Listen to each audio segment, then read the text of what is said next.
అబ్బా అన్న బాబు, ఆ వీరప్ప రంగారావుతో పొలం గురించి ఎందుకునా నా తగువులు? వాళ్ళైతే అంత మంచివాళ్ళు కాదు. వాళ్ళ పొలంతో పాటు నేను కూడా అంటున్నారు నాన్న. అందుకే అయినా ఇది త్రేతాయుగము ద్వాపరయుగము కాదు నాన్న, కలియుగం.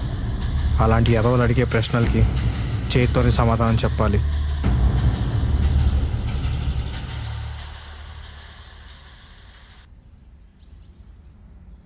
అన్నా ఓ 2 గవ్వల ప్యాకెట్లు ఇవ్వన్నా.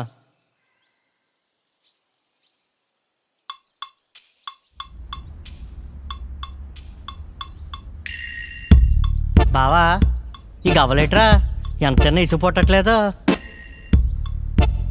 నమస్తే అన్న. ఎందుకు ఇసుపడతాయిరా? నీకు గవ్వలు చేసింది మీ మేనాక్స్ ఇవాళ అయ్యే. మీ మాయకు గవ్వలు చేయడును, నువ్వు మేయడును. అట్ట కాదురా సీను, బాగుంటాయని గవ్వలు అంత ఇష్టంగా తింటుంది. చూసారా విష్ణు, వీళ్ళు మా ఆయన ఓ మాట కూడా అన్నాడు వీడు.